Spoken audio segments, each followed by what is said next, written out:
Boom, pow, here we go. I don't see me. Hey, there I am. Hello, everyone. Greetings, weirdos and malafolks. How is everyone doing today? For those of you who don't know, I am Doug, also known as Guslado and TopDougDesign, depending on where I'm at. It looks like I am coming up all scrambled here on the thing there. Okay, looking better now. A little bit better. Honestly, we got to figure out what these settings are that's doing that. Because scramble. Yeah. Yeah, Kyle. Is that still scrambly there? Well, hello, everyone. I hope you all had a wonderful weekend. Hopefully we can get, this camera unscrambled here in a second there. Man, I do not know why my cameras scramble up when I am doing this for y'all. But hi, how you all doing today? As I was saying, I am Doug, also Guslado and TopDougDesign and other places there as well. And I am continuing working on Mr. Deacon Hillcrest. Let's get that focused here. That is Mr. Deacon Hillcrest there. So he comes from the brand new Embrace the Ember box that came. It'll be Rainbow Puke cleanup there. Yeah, I have no clue why I'm the only one who does Rainbow Puke. Honestly, I think Kimberly and I just need to sit down and poke buttons or something, and then maybe it'll work. Because it doesn't do this when I am using a different, when I'm just using Streamlabs instead of the OBS Ninja. But yeah, so getting going with him there. Also might do a little bit of work on Miss Karis here, as there's times where I'm going to let a few things dry on him. And then I've also got the lovely Riva. So, when last we left you, I was just wrapping up doing the first set of pinstripes on Mr. Hillcrest's lovely suit here. So what we're going to do is I'm going to have to do another coat on those just to kind of brighten them up a little bit there. Also looking at his cloak, and I think I want to, first off, I'm going to kick things off by doing another coat of the contrast paints, using the Citadel contrast paints on his fire there, just to get that going. Then I'm going to do a little work on the flames for Karis here, using the contrast paints as well. And then, yeah, keep going. So let's bust this out. Because I'd like to get those little, it's already pretty bright there. I'd actually like to darken the flames up to give me room to go brighter as I work it higher.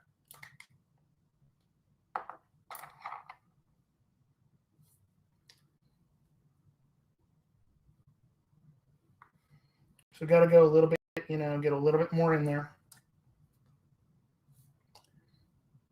to go forward here. Hey, what's up, Steven? Good to see you, man. Hope you're doing well.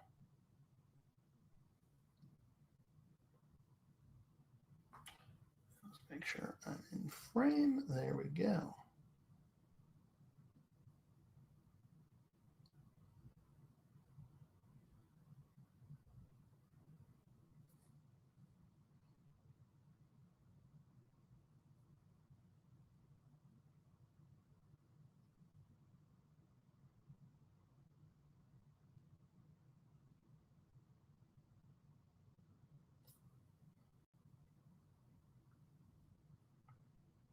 So yeah, I like using the Citadel contrast, their Yandan yellow, as a. Let me scoot this over because right now I can't see Steve's comments very well because I've got them covered. We haven't played in a while because you know how things go. RPGs, getting a bunch of adults together to play on a regular basis to play an RPG is ever the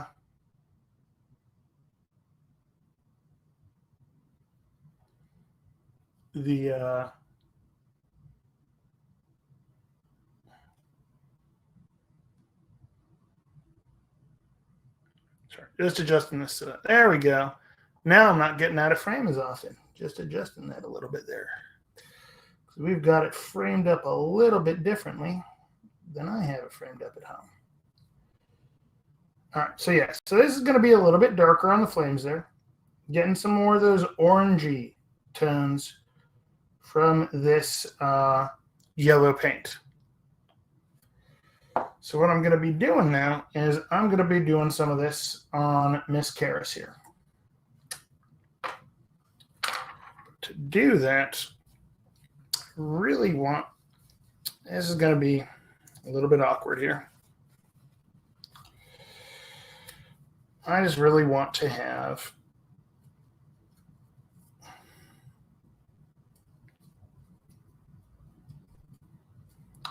be able to, so I'm grabbing my reverse tweezers to be able to hold on to her because she's not mounted on a base yet.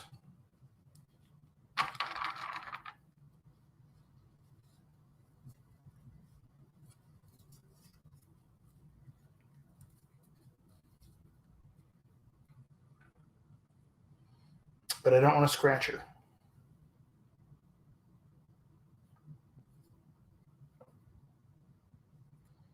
There we go. Cool.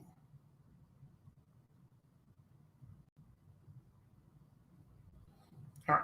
Because I want to be able to get down here as well. So here we go. This is going to be a whole bunch of contrast painting here. So I'm doing this while I let that dry there to help me get a sense for where the tone's going to need to go. Because I'm going to need to start doing a bunch of the color toning off of the light source that comes from it here. So while I do that, it's going to gather up some more of this. And I always work on a palette. Gives me a little more control over what I got in my brush. Plus then I'm not going to end up spilling this.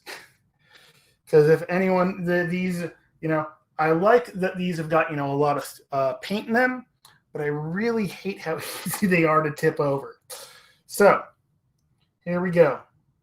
So just getting started on, we're going to be hitting this because I want to see, just want to be able to get all the way down here. And chances are I'm going to then be gluing this to, I'm going to be gluing this to a base. Oh, yeah. Dumped Migos purple all over your workstation. Yeah. And so that's why for any of my the shades that I use, I've rebottled them into dropper bottles. And so, like, I've got, you know, my Drakenhof nightshade. So the shades, I've bottled them into dropper bottles. So then I can avoid the sadness that is spilling a full bottle of, you know, like Devlin mud or whatever all over your workstation. Because that's sadness. And hi, Learguard. Those lawyers that you posted look really good, man. I'm excited to see those. And I'm glad the idea, the tip I gave with using the Micron pens helped out so well. The writing on them looks really, really nice.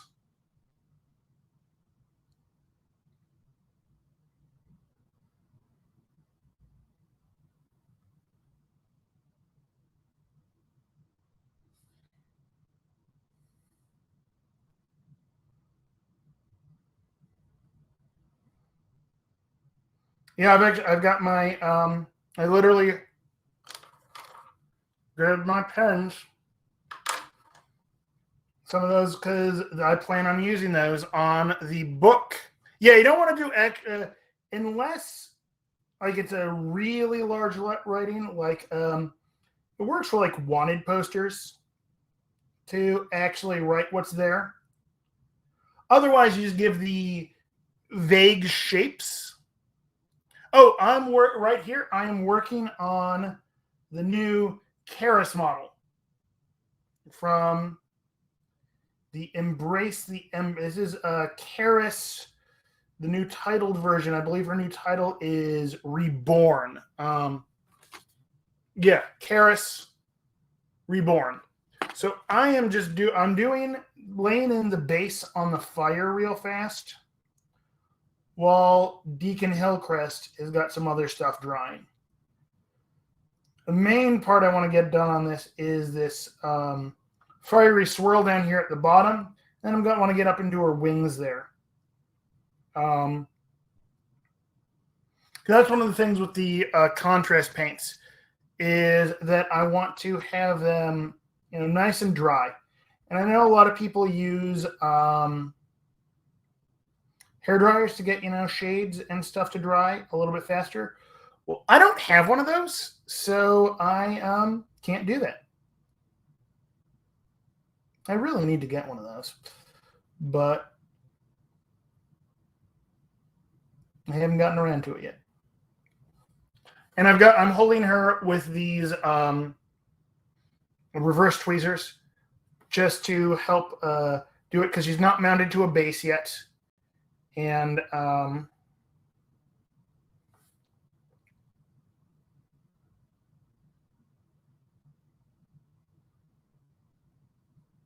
want to be able to set her down. That's hold her, set her down, etc.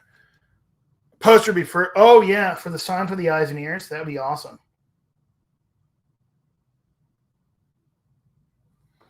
What is your eyes and ears sign gonna say?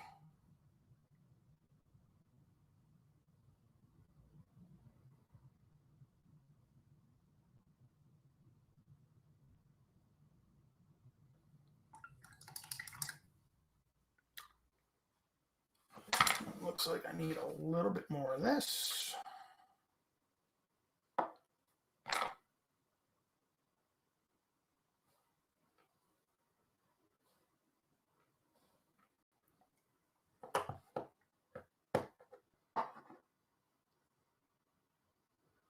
Oh, yeah.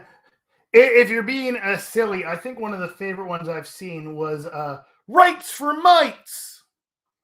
There are a bunch of mites. Which is it's a little on the nose and kind of silly, but if you're going on the nose and silly, that's a fun one.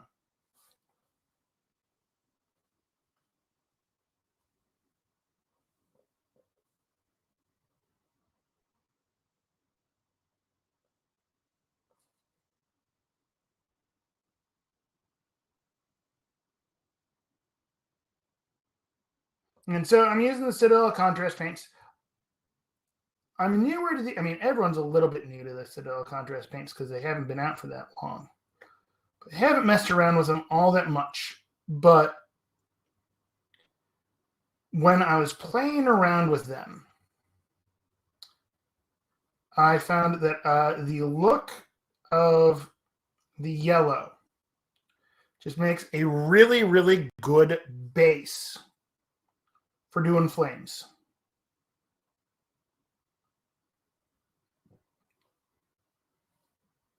So playing around, getting these flames laid in. Like, you look at that, you've got the yellow, you've got the orange in there a little bit already. It provides a really, really nice starting point for doing flames.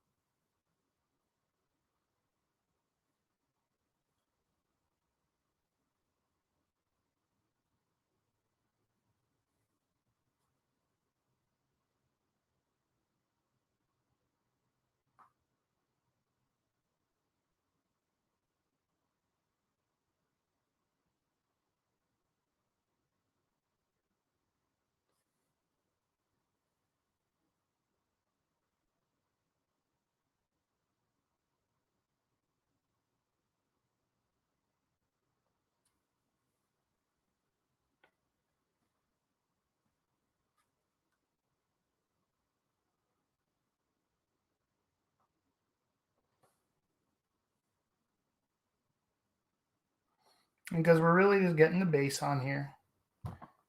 It's okay to be a little sloppy. Especially because, fire is a little bit sloppy to begin with. A little bit more S. Oh, we didn't get the inconspicuous, keep the mites a secret memo. I'm okay with that. I think that, might be delightful.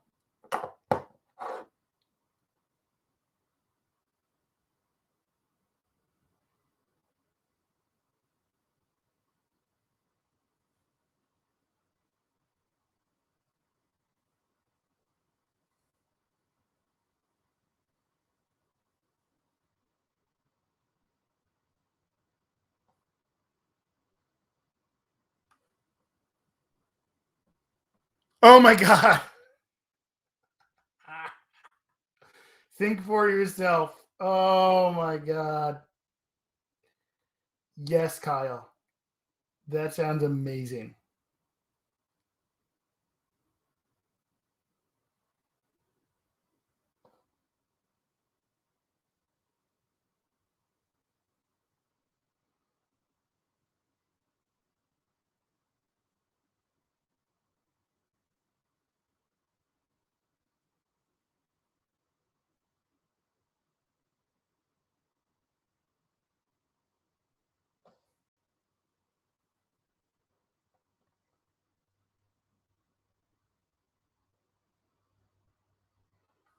So just laying in a whole bunch of, the base flame there.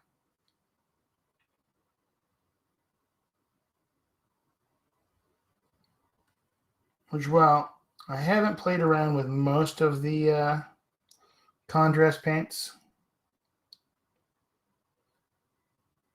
The yellow, this, Yandan yellow, is honestly very much a nice base for flame in a bottle. Alrighty, so let's just make sure I'm hitting everything on there.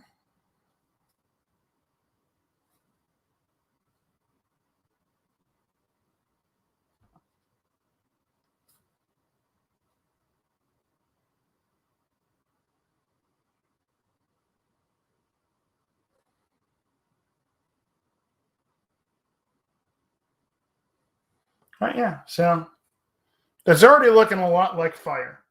I mean, it's got a lot, it's going to have a lot more going on to it. But if we're just using a one paint, that is hard to beat. So now I just need to set her off to the side. And so I've got, it in these tweezers, so I can just kind of set her off to the side without setting her down on wet paint. There we go. Alrighty. Let's clean up a few things here. All right. So that means it is time for Deacon Hillcrest to come back. And it looks like, now you can see, I darkened up that flame. That flame is actually pretty dark for fire now. I'm okay with that because I'm going to be going and adding in more of the bright tones. But getting the swirlier, deeper parts is nice. So what I need to do here is I think his cloak just needs a little bit brighter.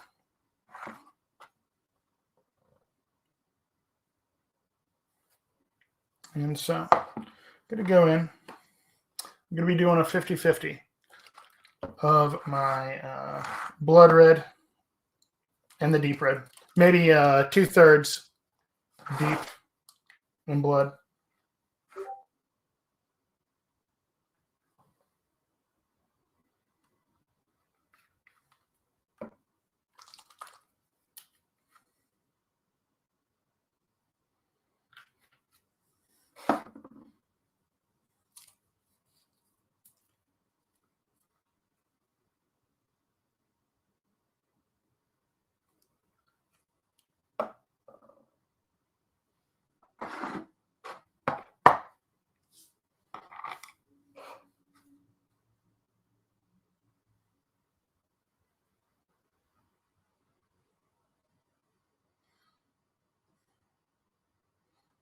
sure nice and mixed there. Awesome. Point my brush and let's give this a go.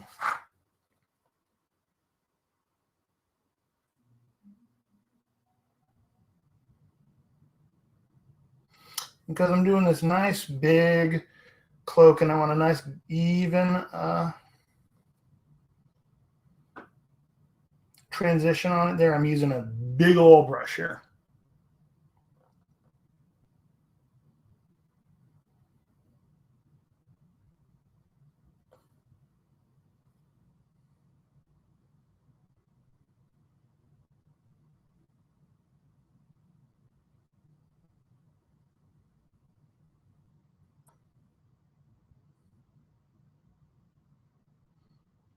Really helps to get that feathering out the edge of it there.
Just getting some red on his cloak there. Making sure it's all getting that, nice topmost highlight there. Might go a little bit higher. This might need 2 coats here. Really going through, highlighting up this cloak, giving it a little bit more depth to it.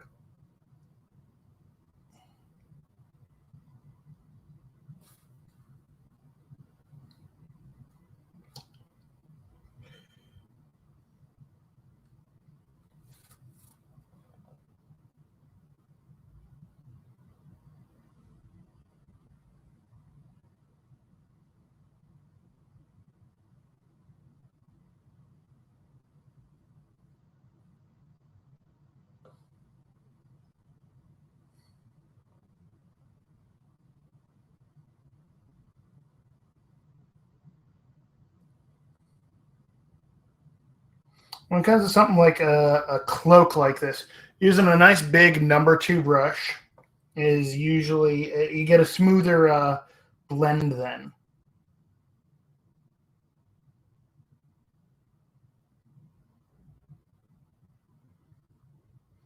It's kind of one of those tricks to getting nice, creamy, smooth, the better blends on large areas is to use a nice big brush.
There we go.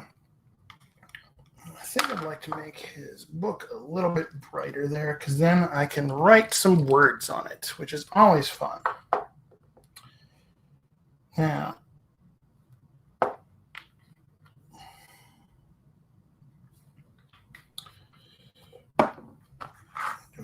that there. A little bit more of that.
So yeah, so I'm excited to see what new character does on the table, because it looks like fun.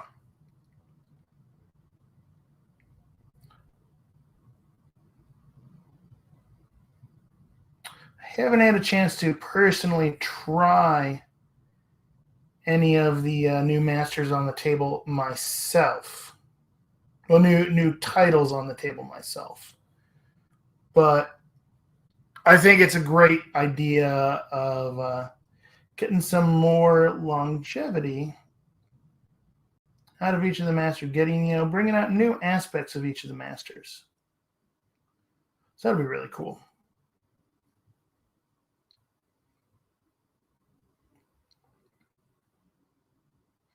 Hopefully this week I'll be able to get in the game and try putting something new on the table. Thinking I might try out the new. Yeah, everyone here knows I am Marcus's. I'm like Marcus's biggest fan, so I might try putting new Marcus on the table first. Which a friend mentioned the name, referring to him as because he's full on beast mode now, calling him Barkus, which okay, that's witty and I enjoy it.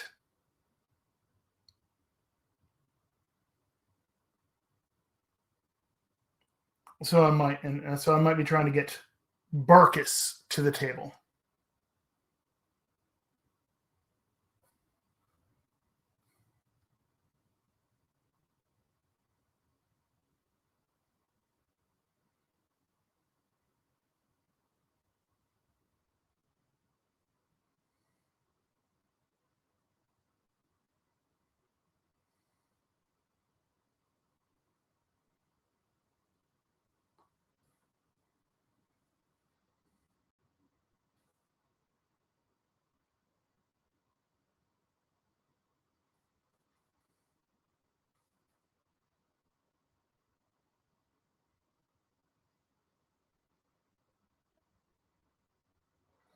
There we go. I think his cloak looks pretty nice. So I believe it is time to do something fun. So those of you who haven't tuned in before and seen me do this, I'm going to be doing something here that I like to do for freehand type things. And what this is, I mentioned this, I was talking about this in the stream a little bit earlier. It was something that Leargard here had tried out and posted some photos to the Weird Place group, how it worked out really, really nicely. And that is using what are called these, let me make sure I've got this on the screen there properly. These are called Pigma is the brand, Micron Pens. And they've got them in a wide range of sizes. I mean, they're all super tiny little points there. These ones have got a 0.2 millimeter line. So 0.2 of a millimeter is the thickness of the line.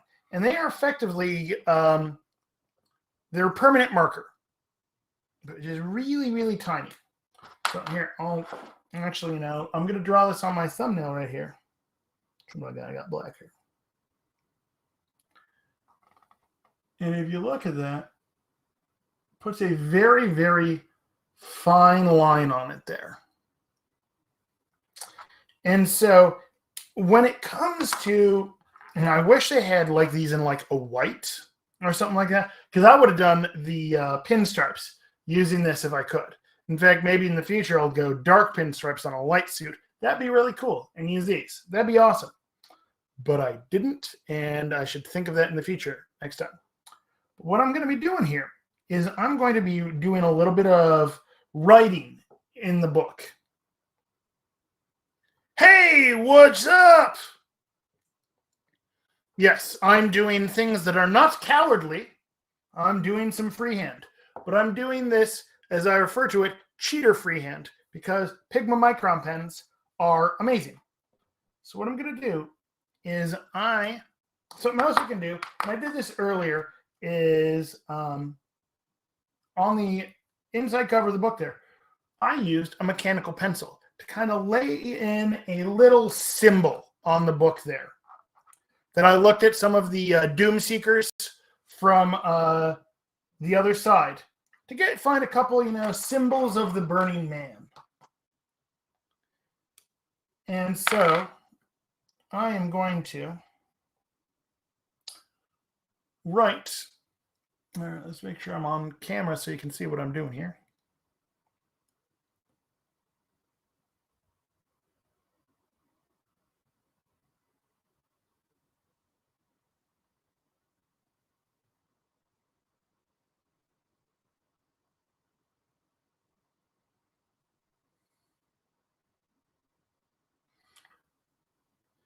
And so I'm writing black onto a kind of a dark red book there.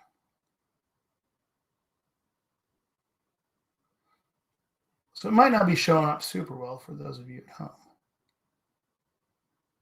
But I'm putting, some nice little symbols there.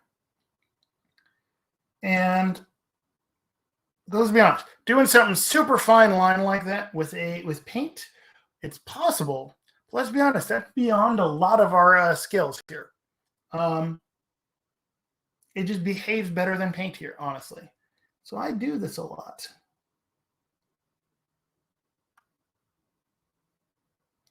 And it ends up looking like full-on freehand symbols.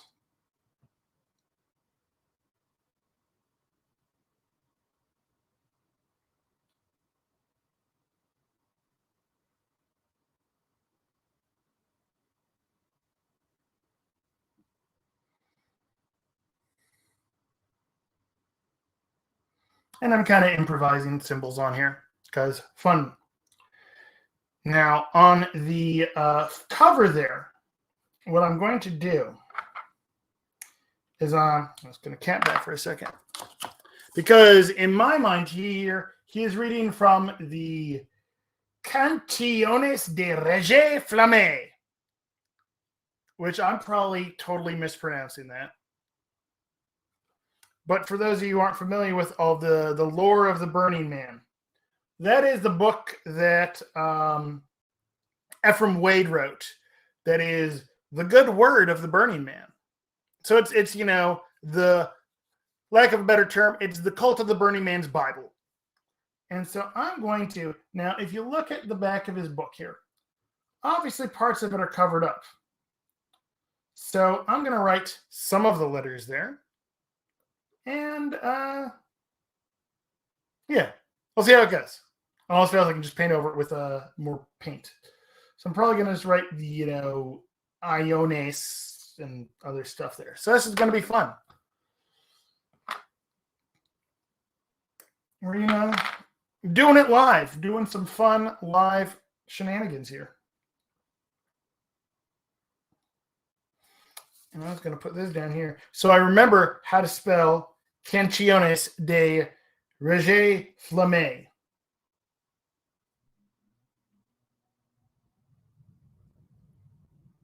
Or if you're from the Bayou, Canciones de Reg Flambe.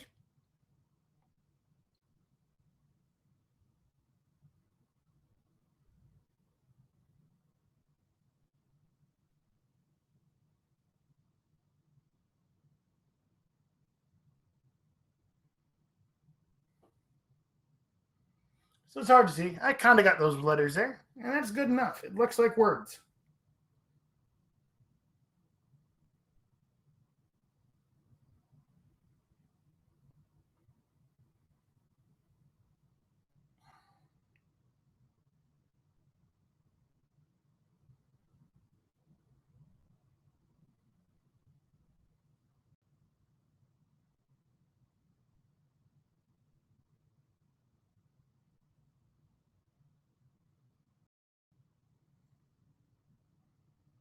Probably.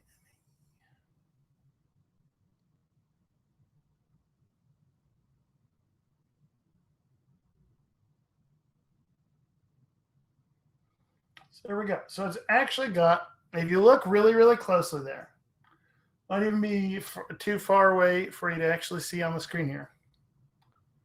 I actually kind of wrote parts of Canciones de Roger Flamme on there, and using the Pigma Micron pens, which are delightful, and off the screen there. And I am going slow here. Okay, can we see me? Okay, yep, my stuff just got slow. Okay, give me a sec. Just hitting that there. Why? No, sorry. Do.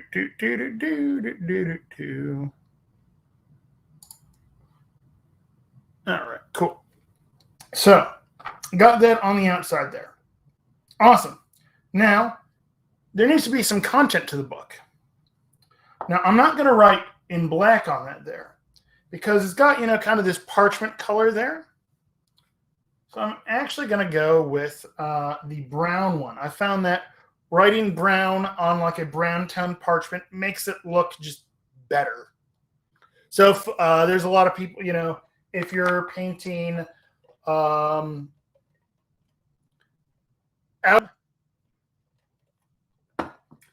that are parchment, writing in brown works out really, really nicely. Because just it doesn't just go. You want it to pop enough, but you don't want it to be like, "Hey, I wrote on here." You want it to kind of blend with it there. So I'm using the brown pigment here, and so I'm going to put some words in here. Because here's the other. So this stuff, once it totally dries, you can paint over it. You just got to wait for the ink to dry a little bit. But here's the fun thing is, that's why I've got these on these nice tall bases here.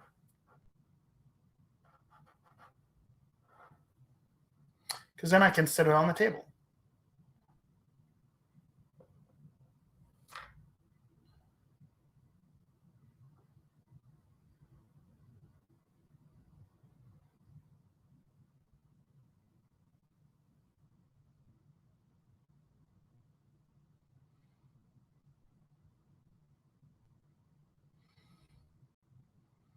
So yeah, I'm just kind of adding some little dashes there. And I think I want to add a symbol in there because that's always fun.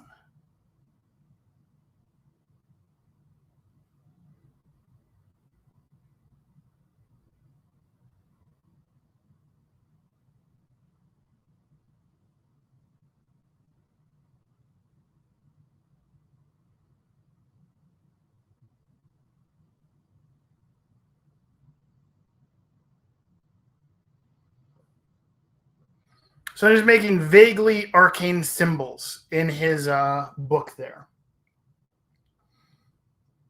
And then when someone comes along and looks at it, they'll be like, oh my gosh, look at that freehand in there. And you go, well, yes, look at that freehand. Even though it's, you wrote it in with a pen.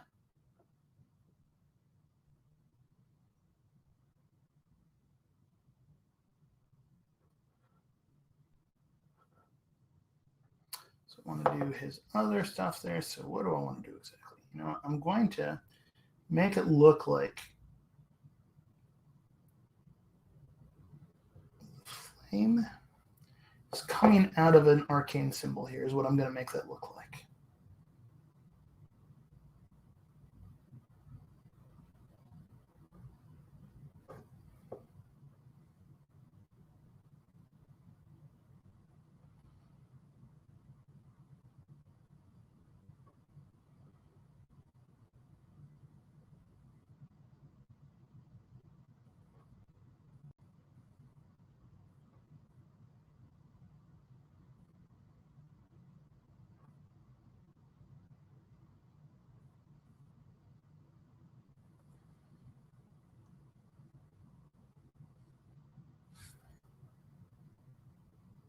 If you look at that there, yeah, he's got some nice little arcane symbols and words written in his book now.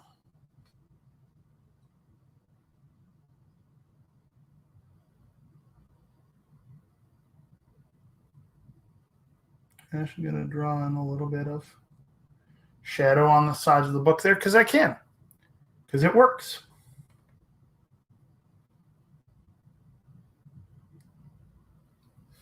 So yeah, and so those of you not familiar with them,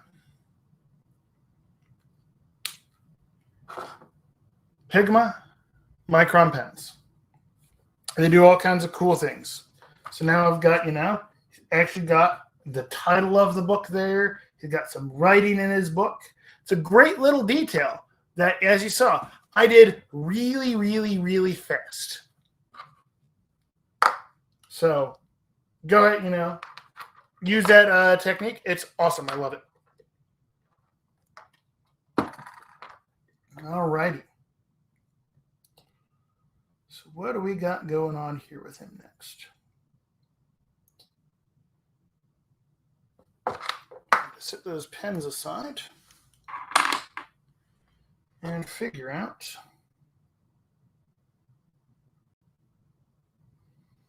I think I need to do a little bit more work on it. It's time to do more highlighting on those pinstripes. I don't remember if I need to use this pen or a different pen. Paint. Me words good. So let's take a look at how bright this one is. Okay, yeah, that's the one I need. At least I think so.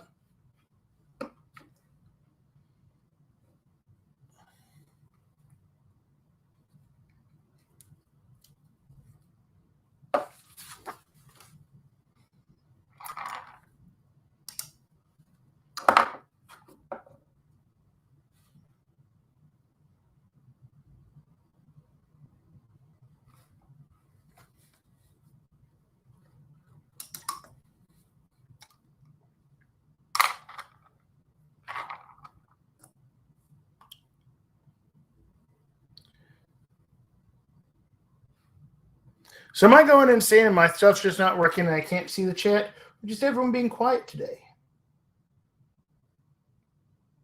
To be fair, if, you respond to that and I can't see it, it doesn't, change what? Or are we just everyone quiet today? It's a Monday.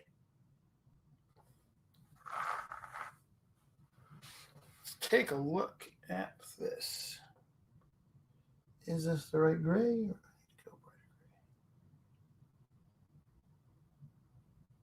Yep, that is the correct gray. Alrighty.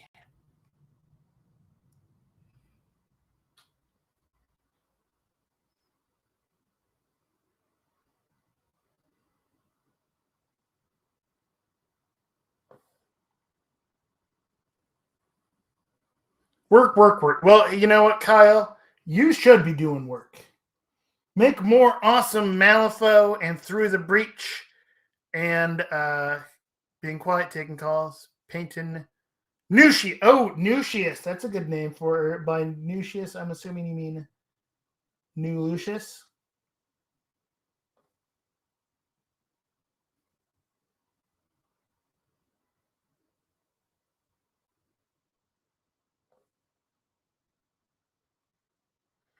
But yeah, Kyle, you keep working because we need, we always need more Malifaux and more the other side and more Through the Breach.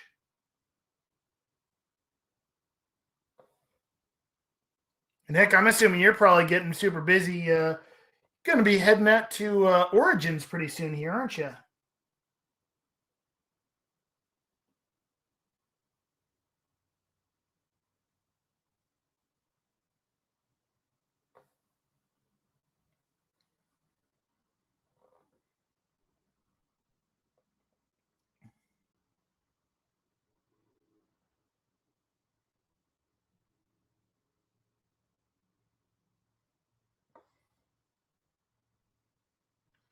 Well, hopefully I'll have a good time at Origins. That's one convention I have not had a chance to make it to yet. Oh.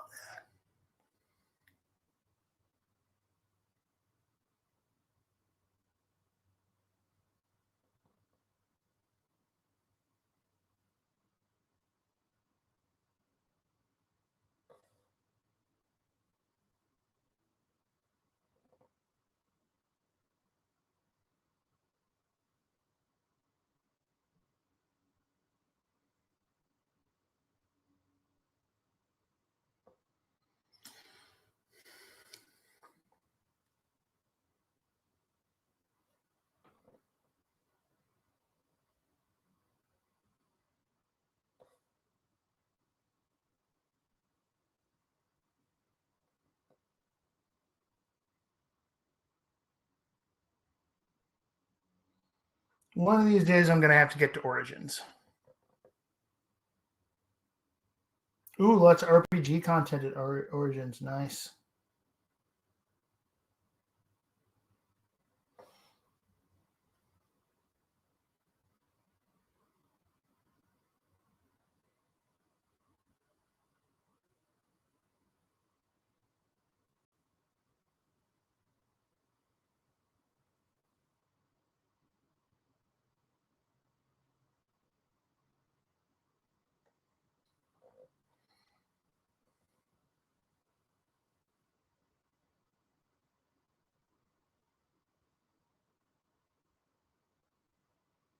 Yeah, I got friends who Origins. That's in Columbus, right?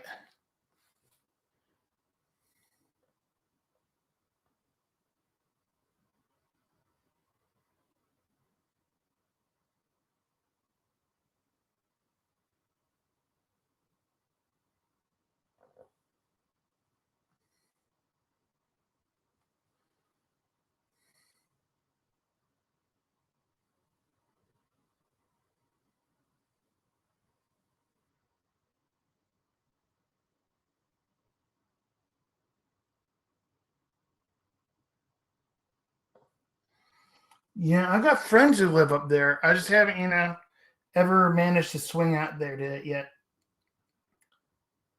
I think the next convention I want to add to my schedule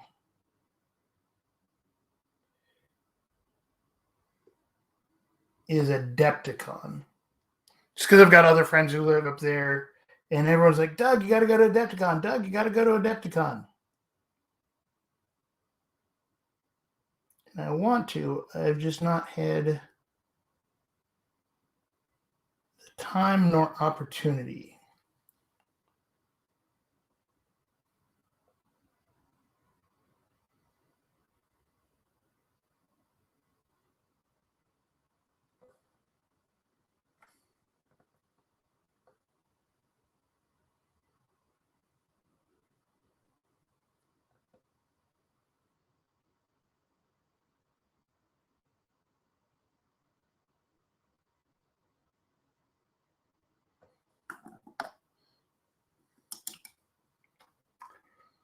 So it was going in, kind of doing the highlighting on the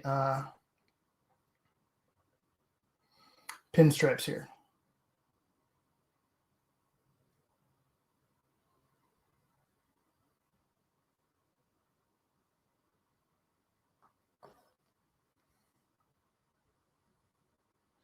Hey, Cole, how you doing, man?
But I'd love to add Origins to my roster conventions I go to. I'd love to add Adepticon. I think the next convention I'm going to is going to be Las Vegas Open. Because I'll be running the Malifaux events at Las Vegas Open again this year. And by this year, I mean it's going to be January 2022.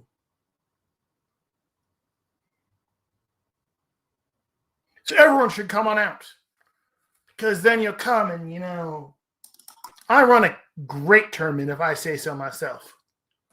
And my local guys think I run a good one too. So really looking forward to getting back out to Las Vegas for Las Vegas Open. That'll be fun. Got a lot of guys been doing local tournaments here, every month. I've been getting a really good turnout at my local tournaments I've been running for, just a local tourney. Been getting between 10 and 14 players every single time so far. And for a small local tournament, that's not bad. Well, I mean, then this is all of the, coming out of lockdown and finally getting back to the table there.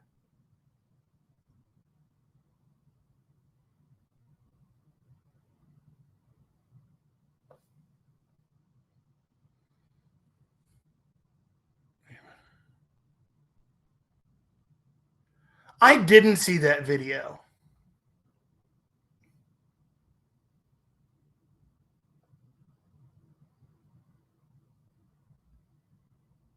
Like, did he not know it was canceled before he showed up there?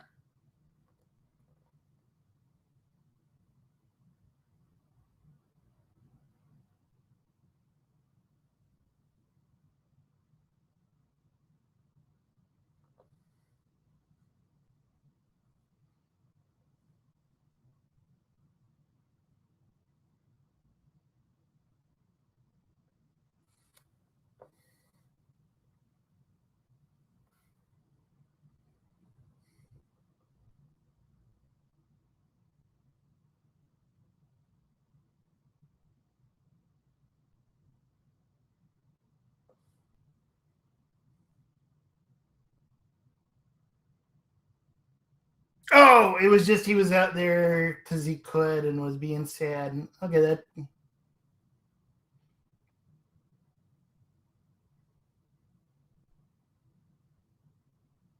was doing a bit. Well, that's amusing then. Oh, that's kind of funny then.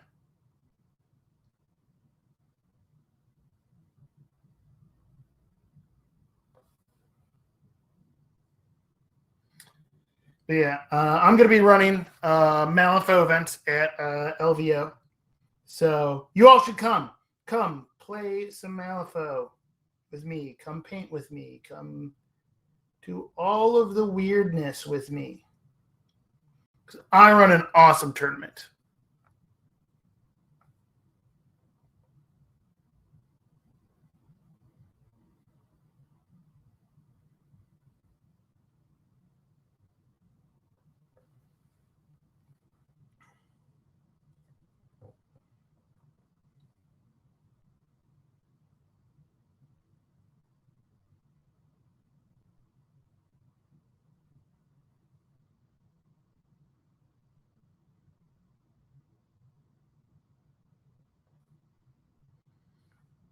But yeah, if anyone ever happens to be in the Texas area, second Saturday of every month, I run a tournament down here in Houston. So you all should come for that if you happen to be, traveling through Texas.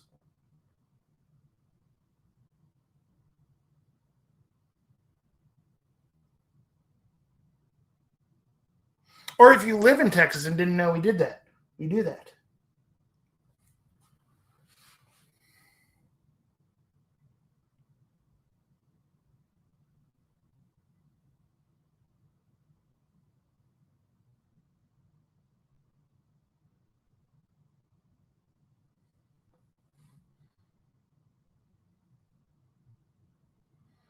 So,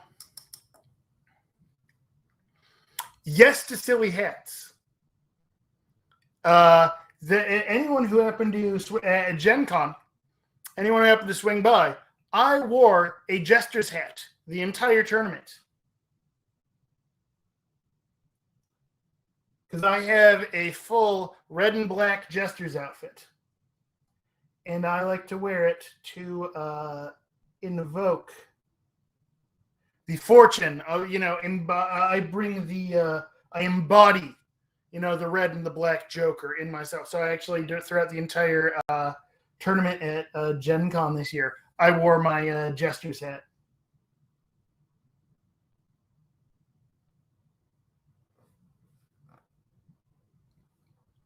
But when I'm at LVO,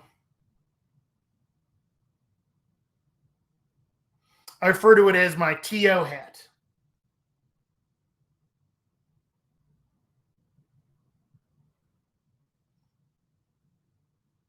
Because then, if I've got that hat on, I say it's like, oh, I'm wearing my TO hat right now. I have to, anything I'm saying as the TO. Because there's times where as a TO, you've got to make a ruling. And you have to, if there's nothing in the FAQ or the errata, you have to go by as written. And you make a ruling and you stick with it. And then I'll have my hat on, say, hey, here's the thing. I'll take the hat off, say, it's like, but I totally agree that this needs to be addressed in blah, blah, blah, blah, blah. And then say, but with my TO hat on, this is how I'm ruling for this event. Because that's the way it comes up. And so I've got, my TO hat. Also then, I can say, hey, come find me. I'm the guy wearing the silly hat. So, yeah. Yes, silly hats. Not open bar, but there is there's a bar at LVO though. And I fully encourage people bribing the TO with beverages.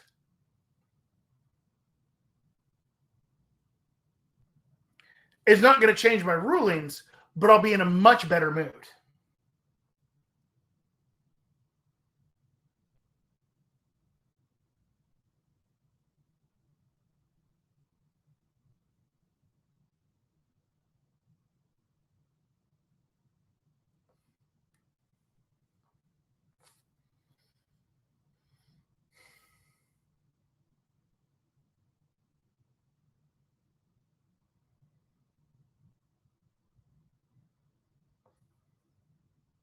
as to Chronicles strategies. So something I would like to be able to do at some point.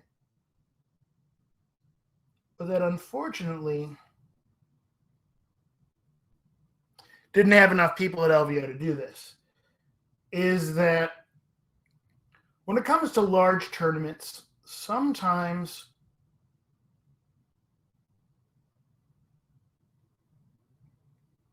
if you don't do well on that first day, you don't want to come back for the second day. I completely get that.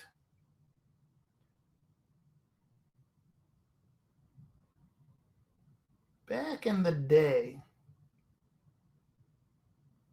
when Califo was a thing,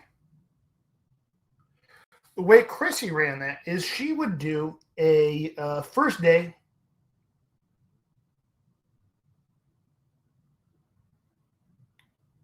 determined who would make it to the second day's worth of the tournament.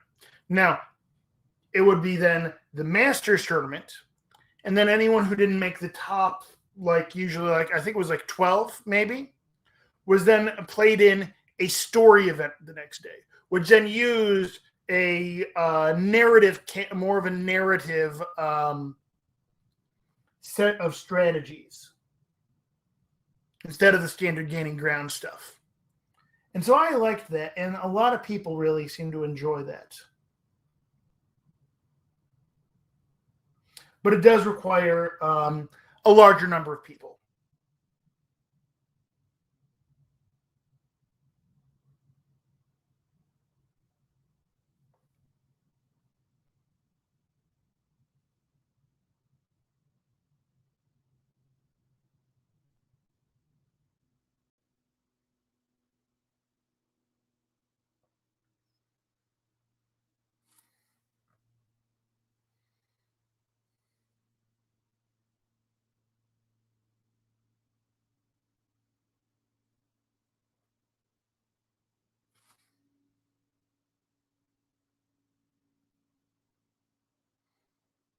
You wouldn't even have. So the other thing is that it's also then,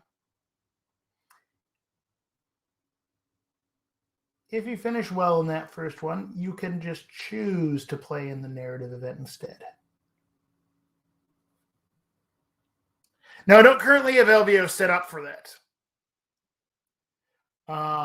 It's just a matter of getting enough people, getting people to come back year over year, where I can guarantee that I've got, 20 plus, 30, 40 people. Once I'm getting those numbers, then I can, split it out like that.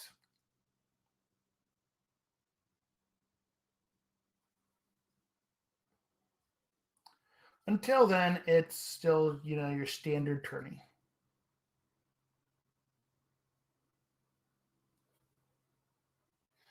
But on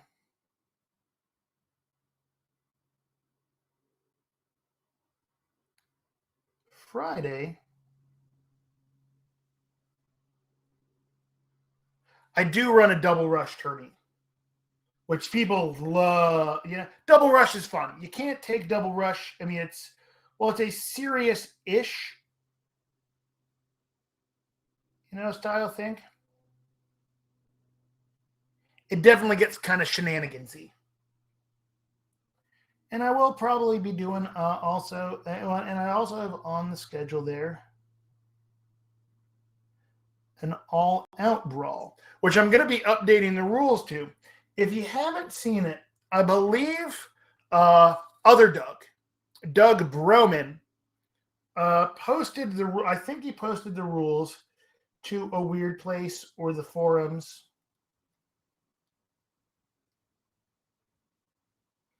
But there's a silly version of All Out Brawl that he put together that's based off of another modified version of what we used to be Enforcer Brawl, where it's called Bonanza Brawl, where there's these two big loot piles that you can go and get extra little fun upgrades on you. And I got to try this out at Gen Con. And holy cow, it's a blast.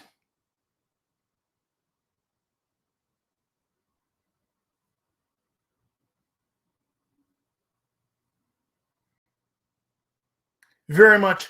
Oh yeah. Bonanza Brawl. It's full of shenanigans.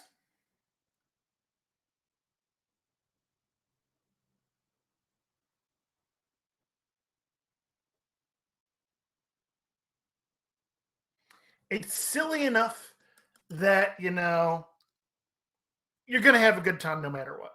But it's not so silly that it's completely unbalanced, and that ultimately we're still trying to play even when we're playing something silly and shenanigansy,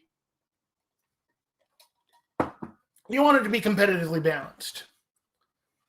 And it manages to hit that nice spot right there where it is shenanigans but balanced. So I really enjoy it.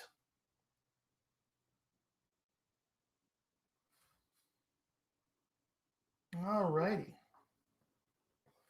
So let's make sure that was not Kyle sending me messages. No, that's other people's.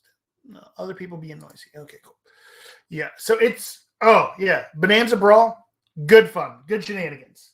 It's definitely one of those ones where it's a great way to get new players up and running because they just use one model.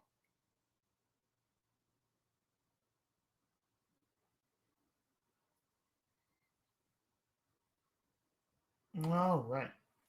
So here we go. Mr. Deacon is looking pretty nice here. Going to set him down for a second there. I want to take a look at Karis. By the way, look at those flames there. That was just the one coat of the Eandon contrast. I love this stuff for basing fire. So I think I'm going to remove that from her there. I'm not going to start on her yet. I just wanted to take a look at her. Isn't that cool? I love that. I'm excited to paint her.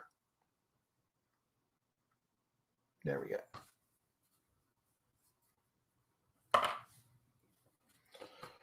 All right. So his purple cloak's looking good. His red's looking good there. His skin tones need some work, and I got to work on that fire. Okay. And his eyes just really don't have that burning glow in them yet. So actually, I'm going to go back in there. And in his eyes, I'm going to go in and paint a little bit more of this bright red in there. Actually, no.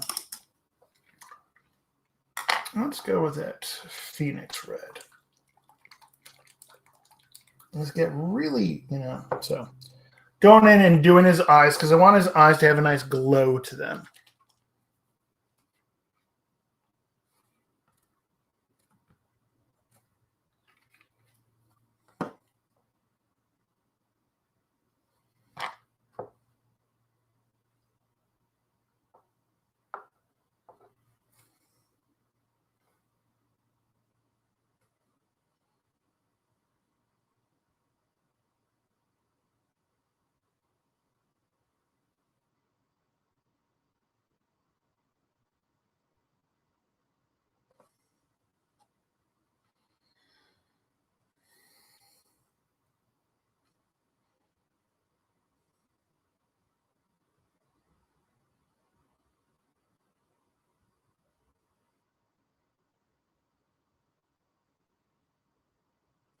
I'm actually painting it down a little bit farther onto his cheeks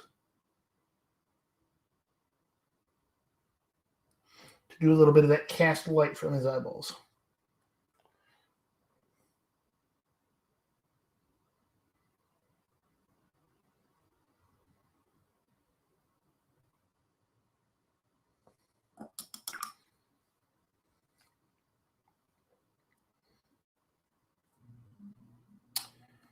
All right.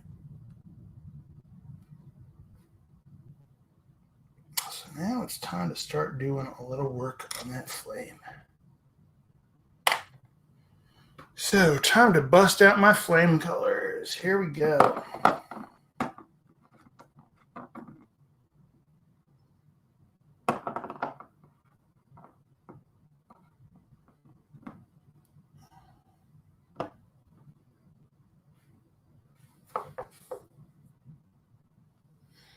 So I'm busting out the full spectrum of flame colors here.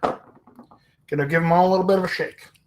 Because when it comes to the flame here, I kind of got to go back and forth between stuff a little bit. So I'm going to get it all set up on my paint palette. And hopefully not screw this up. Because fire's hard to do.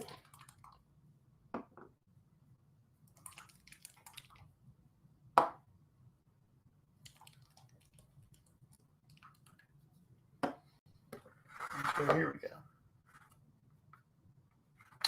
Gotta get my... I've already got that there. So here we go. So I've got that.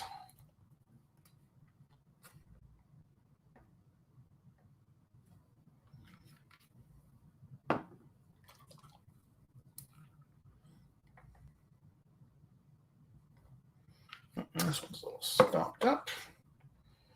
Make sure I shake it extra good. I'm just cleaning out my... Sometimes these get, stiff, clogged.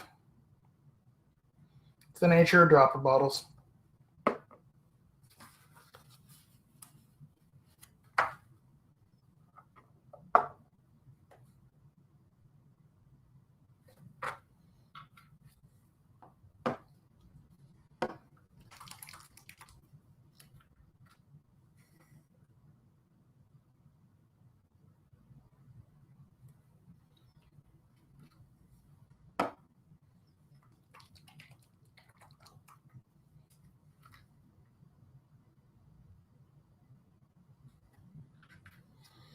There we go.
So I got my palette set up there. I got my smear of fiery colors.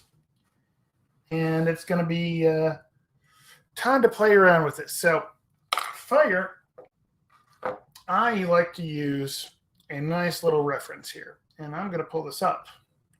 So this is what I'm using as my reference. If you look at these side by side, because fire is very much a moving thing, and this is a frozen moment in time.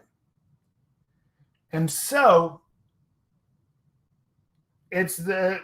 innately, fire is hard to capture the look of because it's translucent. It's fire. We've all seen fire. And so, we're faking it. Fire is always going to be stylized. But this is, I'm doing my best to capture it there. So now, if you know, obviously, where it's the hottest is going to be the brightest.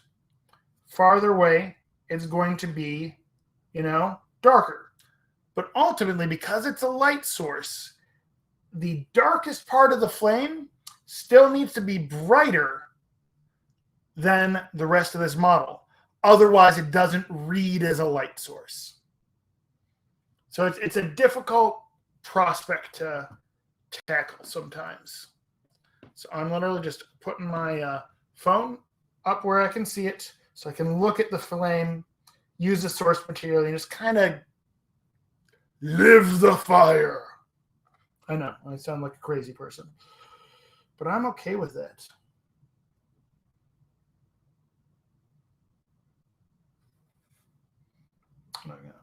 I'm using my number one brush. So just start kind of.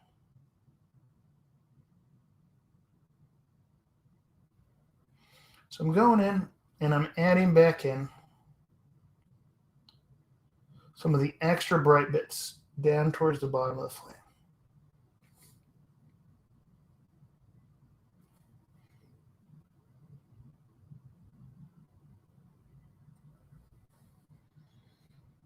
And this is always that terrifying part for me. It's like, oh, am I messing up what I got here?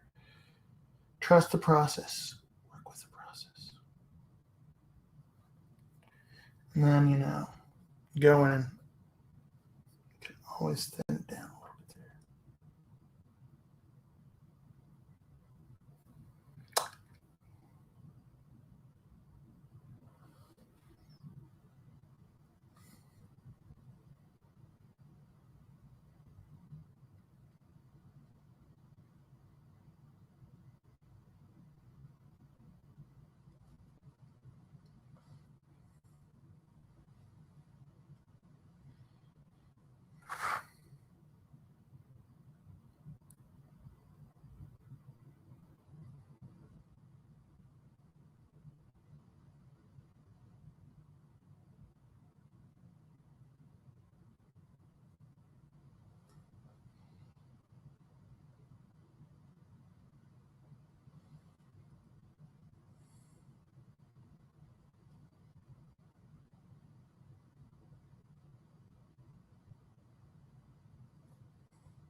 There we go. I had a part that was super dark that couldn't get my damn brush into.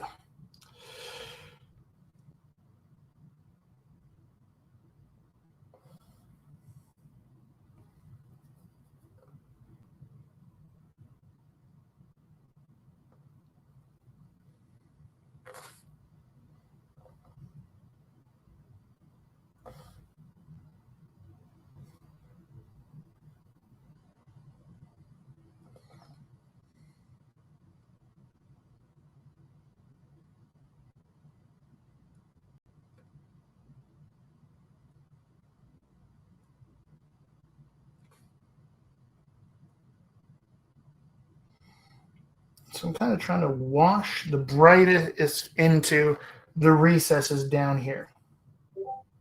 Now, a lot of people say that what you're supposed to do is, go inside it, go in reverse. And that's an oversimplification of what you need to do for your fire.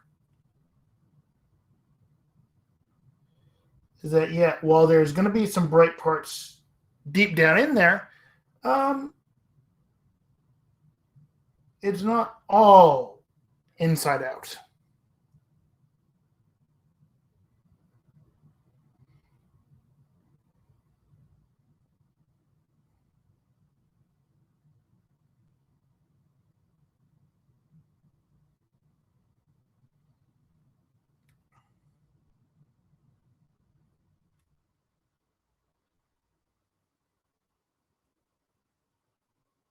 Then partway along the line, I start getting brighter parts on the surface of it too. So deep in the shadows, deep down in there, you get some of that stuff, the brightness, because it's, where it is, the ignition source.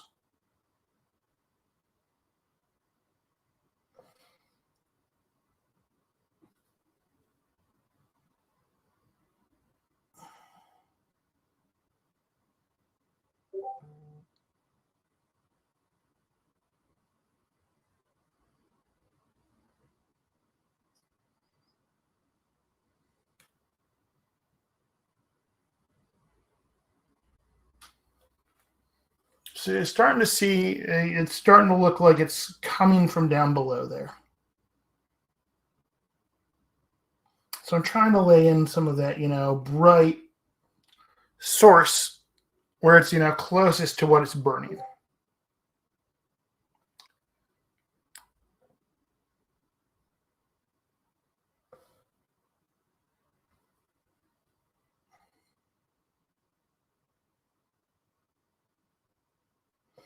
And because my palette isn't perfectly flat, you see all this swirly going on there.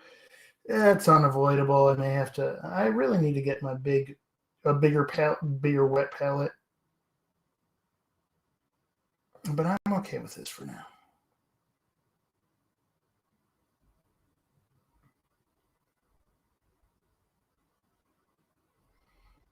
Whereas the dog says, this is fine.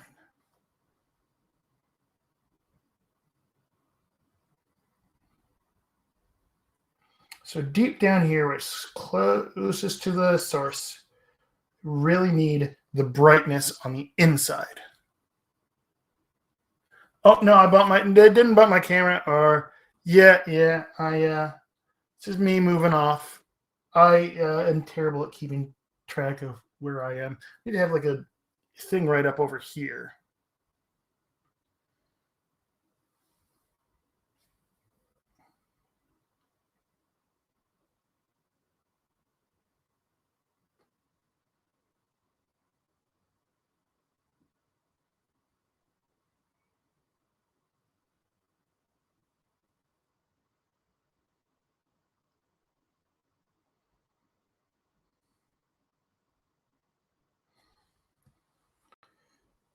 All right, that's starting to look a little bit better there. I'm liking that.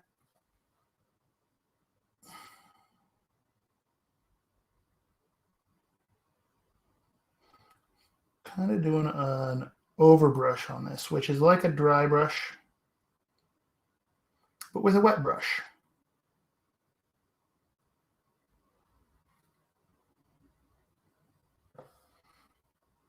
Need to get a little bit more of that orange in here. Red. There we go.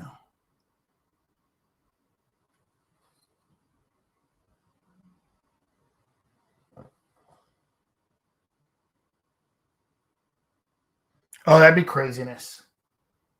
And you could just see all of the things.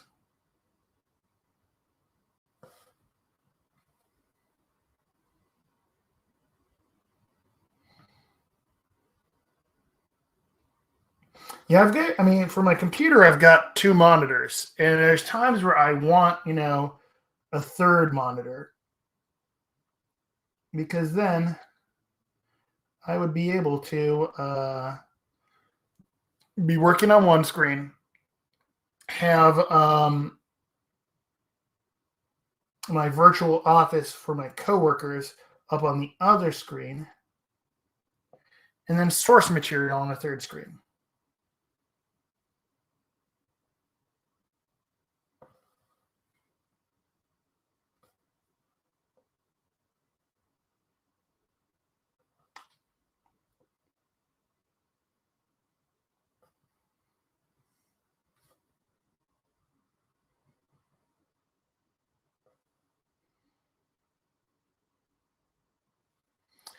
So right now, I'm really just working on capturing the swirly nature of it. Yeah, then I realized I actually need 4 screens. Isn't that the way it always goes?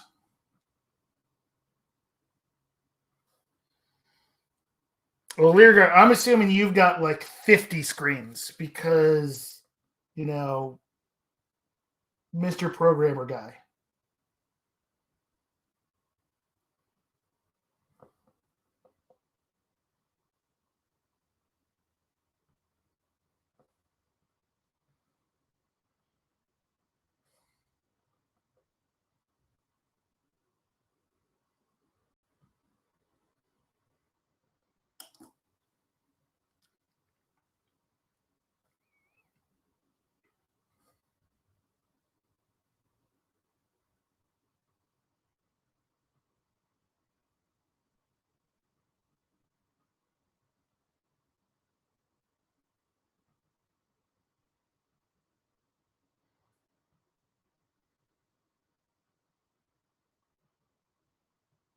Oh, nice.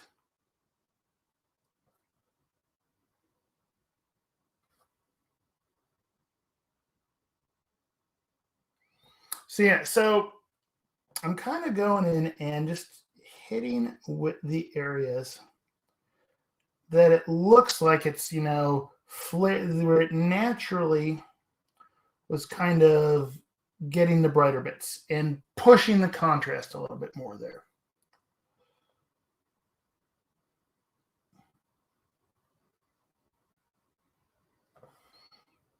And not necessarily fall. So it's sort of because it's swirly and it's living and it's active, and so I want to really capture that swirly,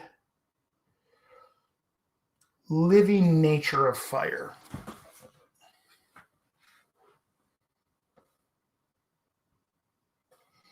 And it's hard to do, and hopefully I'm not failing at it.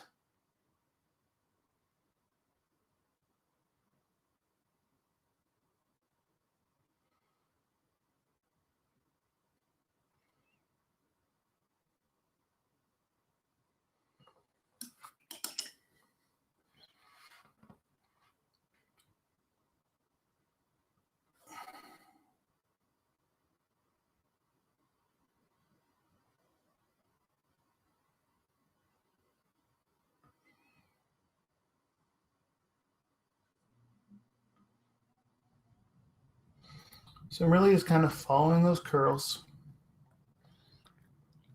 going in, adding any little pops of highlight in there, here and there.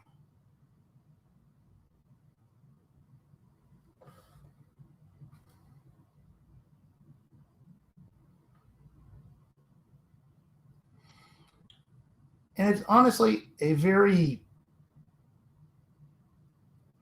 a lyrical painting style to do this.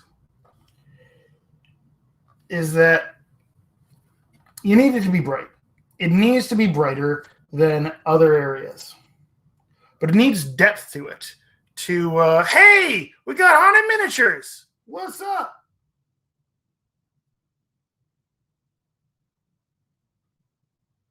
I'm here. Hopefully not failing at painting fire. Because let's be honest, painting fire is a one of those things.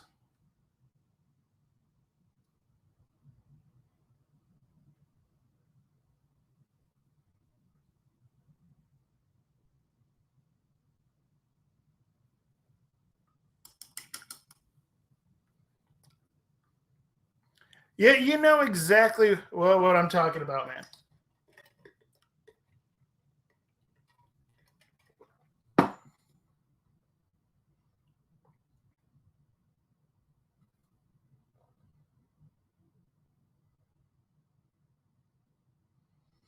Due to the fluid nature of fire, it really,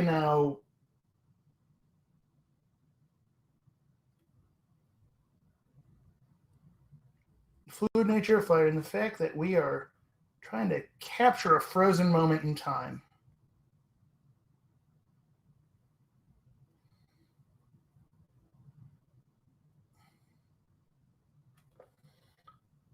And I'm just gonna hold it off to the side here for a second just to take a look at what I got going on there. Okay, cool. It's reading. Got a couple other spots where I got.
It's kind of really just going through hitting different areas with a little bit of swirls of color there.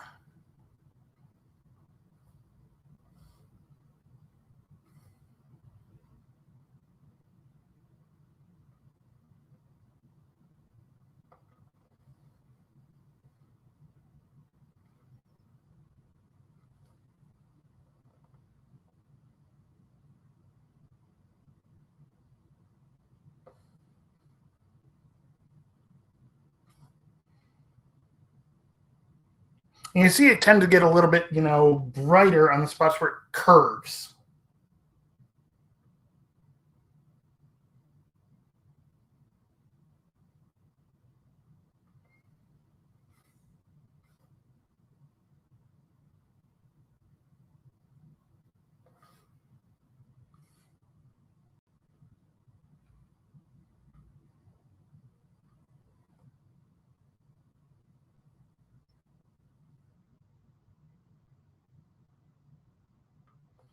But remember, ultimately for this to read as a light source, it needs to be brighter than the rest of the area around it.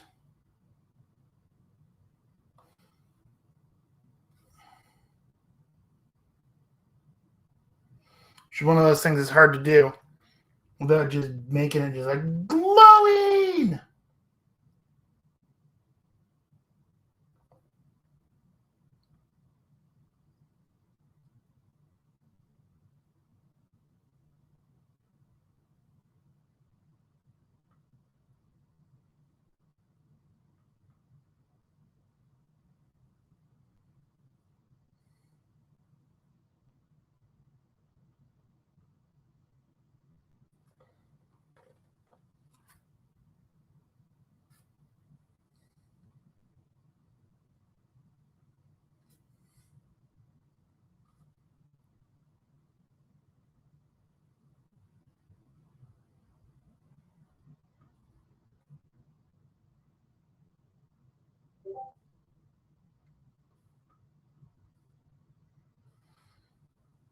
Yeah, I'm digging how that's looking there.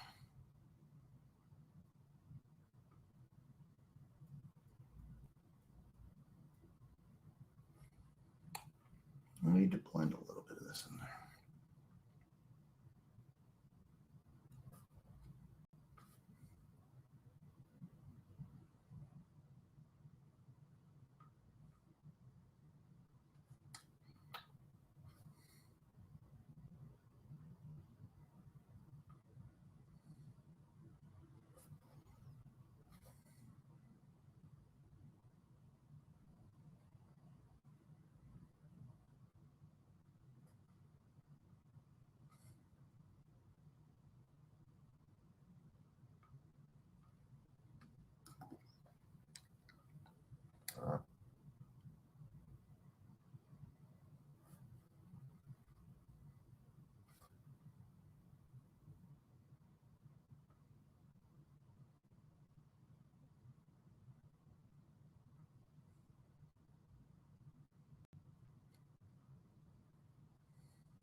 So now I'm going in and starting to add in a little bit of the glow away from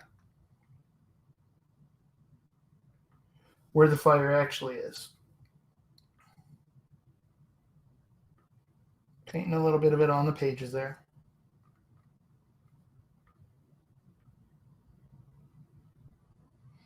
Just to try to get this established in there. Really just kind of glazing it. Failing a little bit right now.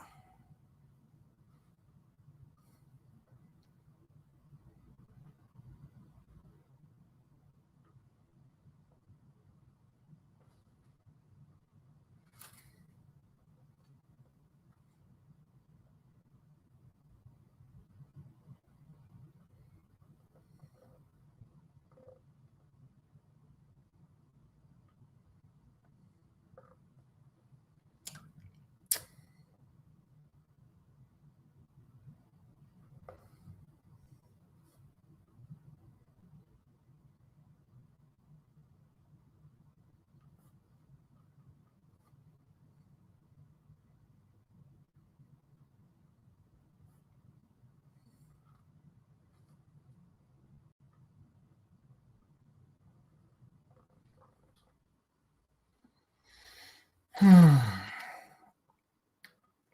that OSL in his face is going to be awkward. Oof. That's not something I'm super great at, but I'm working on it. We're learning together.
Ooh, that looks like a hot mess right there.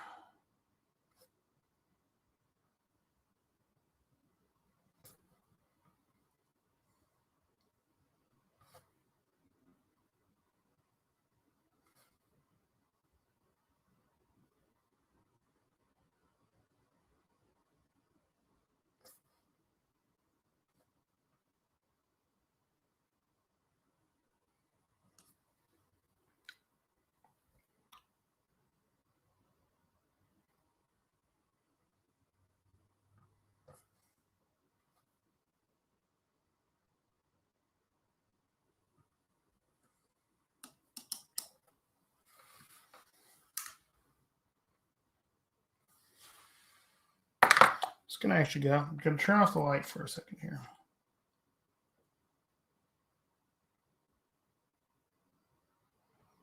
Okay, let's read in this fire.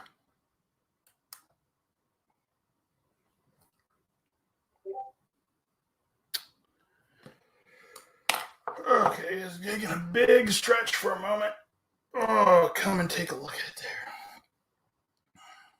So, let's take a look at what needs what.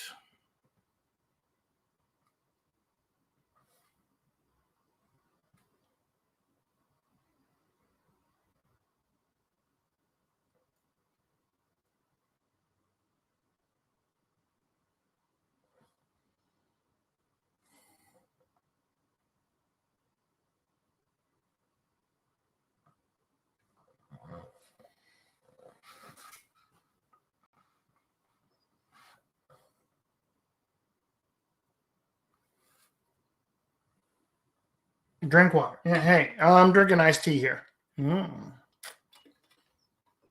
Which is like, let's be honest, it's flavored water.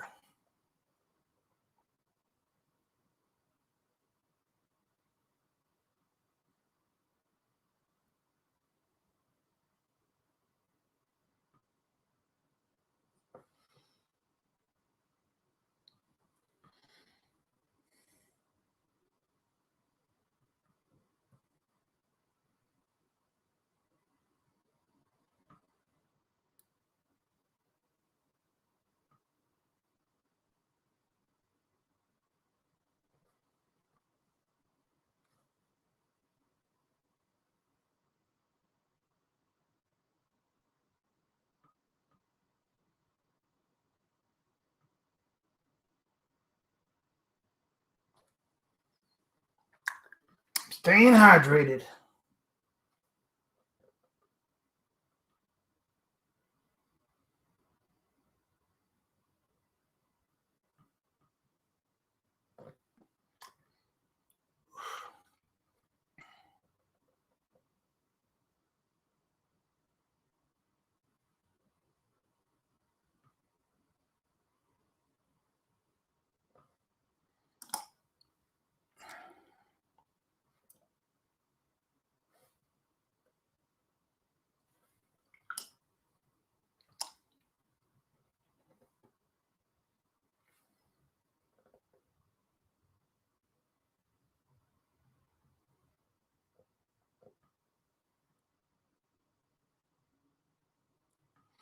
There we go. I got the glowy eyes looking a little more glowy there.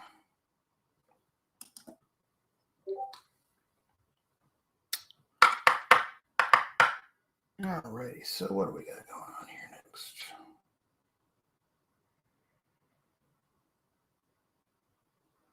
Right, so I should probably actually highlight his hair. Highlight that. Okay.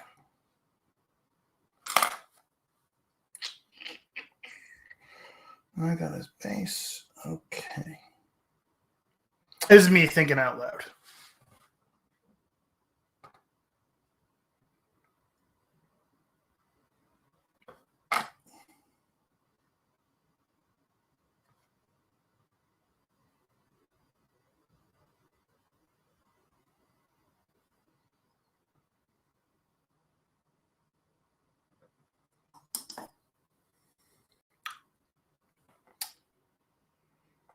All right.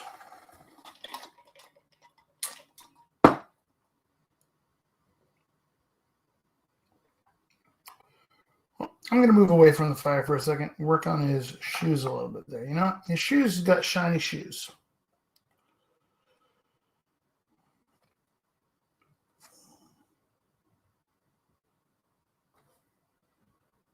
Let's see if this works.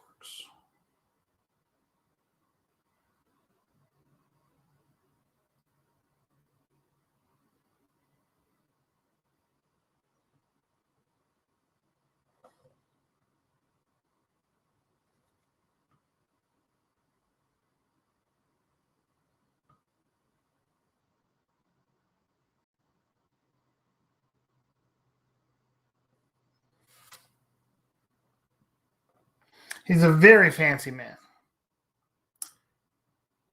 And so I'm actually highlighting them with some of the flame colors there. To then have those, it's picking up the light from the flames. And it helps to sell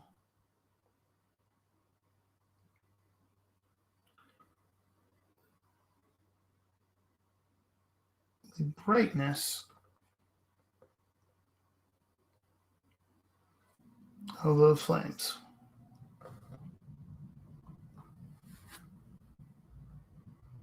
He's not Fancy Pants Finnegan, no.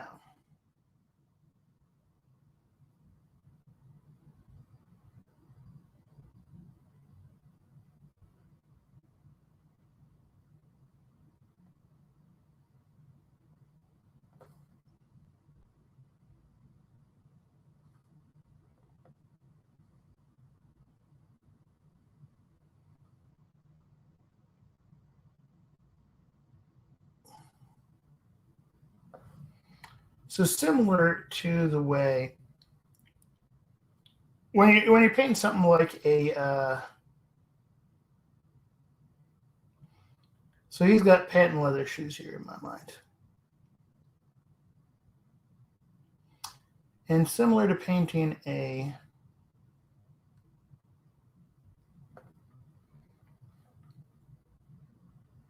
non-metallic metal, you've got to go with the got a very sharp spectral highlight then.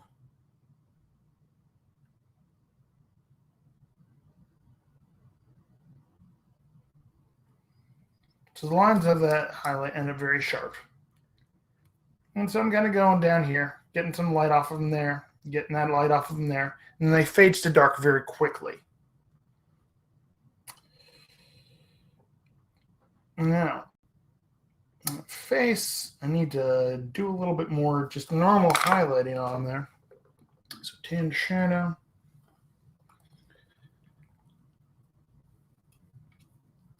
Actually, let's do his tongue.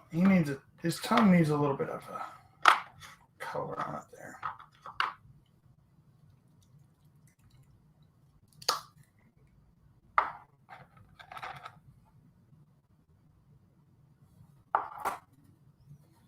Let's be honest, I'm kind of making this up as I go along here. Because that's what we do.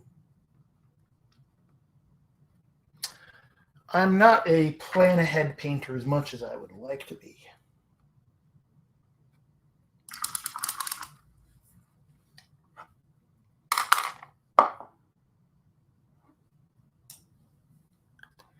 Definitely kind of fly by the seat of my pants, especially on something like this, because it's such a, paint, fire is very, it works or it doesn't. You got to make it, you got to adjust as you go. So I'm going and hitting the other areas on them here.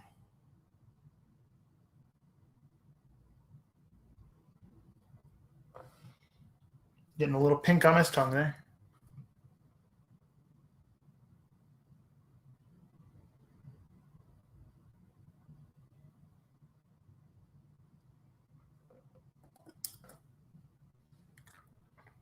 There we go. It's reading a little well. His hair needs a little bit of highlighting. So.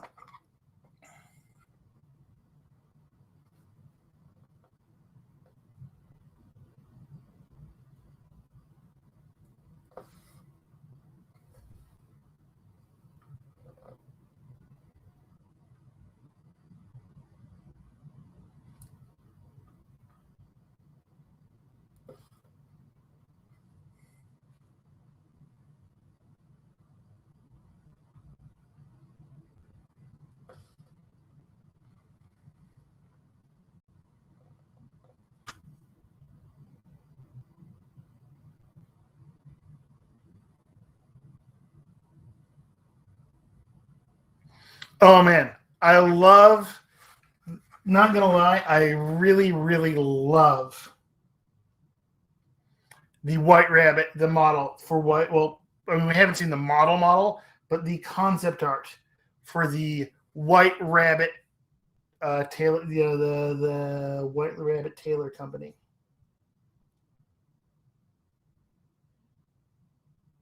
And I think it is just, highlight his hair like boy band frosted tips all the way. Oh, he's got gray hair.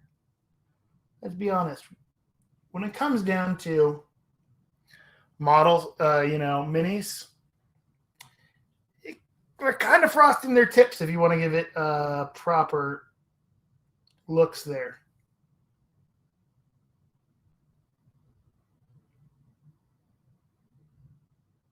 Because when it comes to minis, everything's a little bit stylized.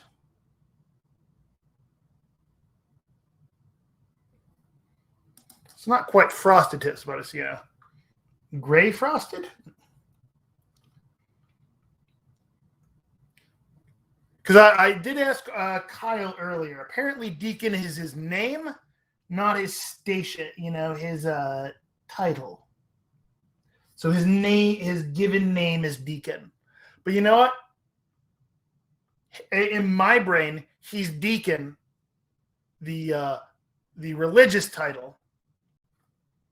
He's Deacon Hillcrest. At least that's what I'm going to call him. Because, he's dead. He seems like a religious figure in the cult of the Burning Man.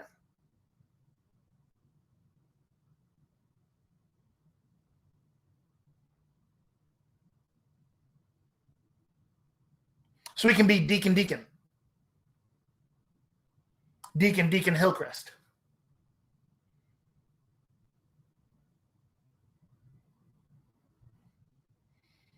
And I'm certain Kyle is,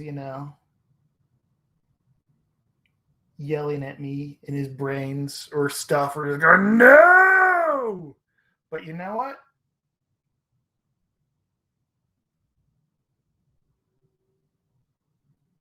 I'm okay with it.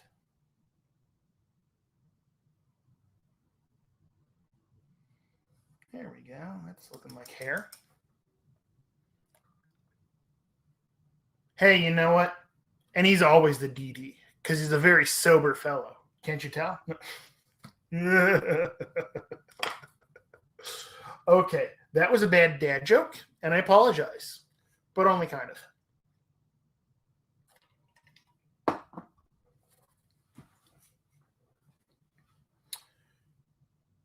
Yeah, it looks like we're getting a little bit late in the day here. All right, where did I put that? I'm going insane. Oh, there it is. Tan skin. It's because I didn't pull it down yet. Well, I mean, what is it? Hillcroft or Hillcrest? I don't know why I had Hillcroft in my brain. I know why. There's a road named Hillcroft right around the corner from me here. But Hillcrest. Deacon Hillcrest. You know what? So he's Deacon Hillcrest. And I'm okay with this in my brain.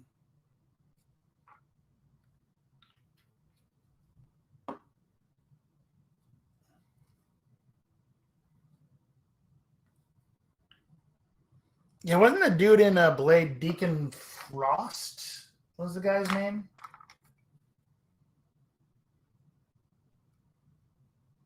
God, it's been forever since I've seen those movies. Yep. All right. So getting ready to wrap things up here. And so what I'm just doing here is I'm going in, doing a little bit more highlighting on the skin. Then I'm going to go back later.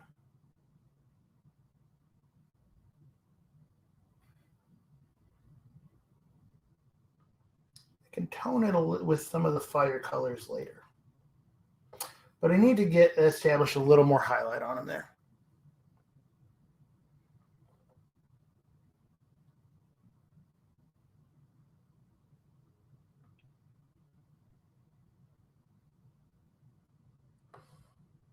Because then I can get, that source light, sell it with the source lighting.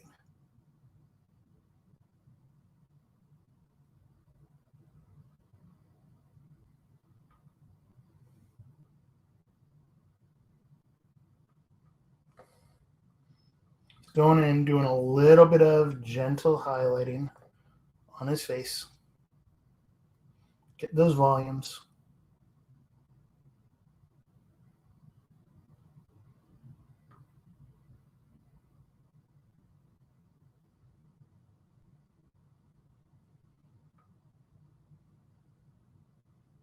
God, this guy's starting to look like one of my former bosses when I worked at a law firm.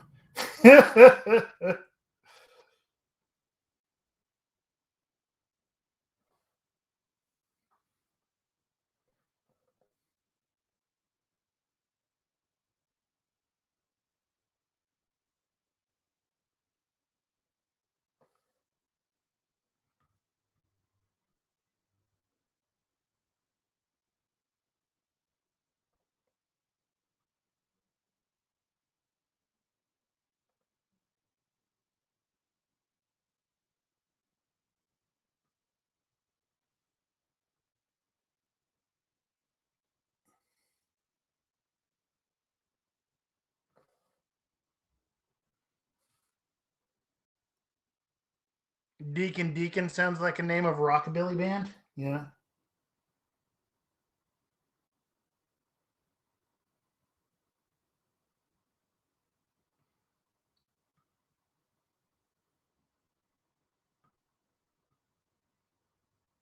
Well, we all know I'm a bit of a metalhead.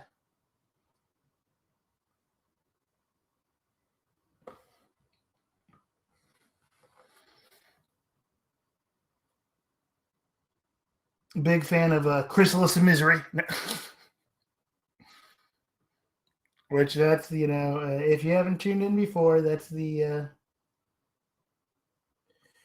that's what we've renamed.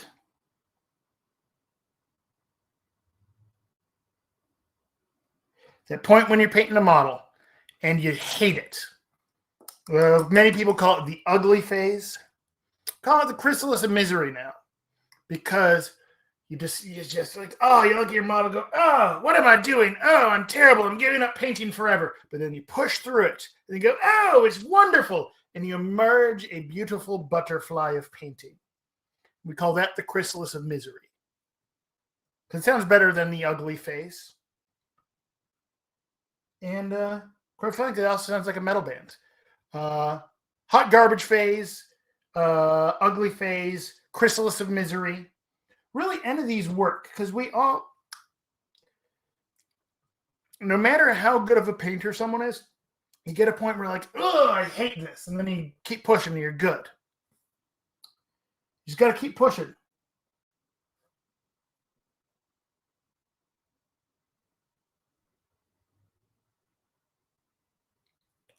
But yeah, so it looks like my time here is just about done. So I'm just going to show you what I got here. What I'm going to be working on next is just going in and adding in that little bit of light bloom from the fire onto him there. But I don't want to overwhelm it because I like the way it's looking there. And I'm going to be starting on her, which honestly, the way those wings is looking so far, I'm really excited for that. Yes, Chrysalis of Misery. I hate my art. I'm going to burn it. Did you know that they're touring with Chrysalis of Misery is going to be touring with a brutal emissary? Anyway, enough of my shenanigans for today. Thank you all for tuning in. I believe tomorrow, let me just double check the painting schedule real fast here so I can tell you who's up tomorrow. Tomorrow is Tuesday. Tomorrow morning at 11 a.m. Eastern, we got a Sybarite painting and What the Foe in the afternoon. So tune back in and have a weird day, everyone. Thanks for tuning in.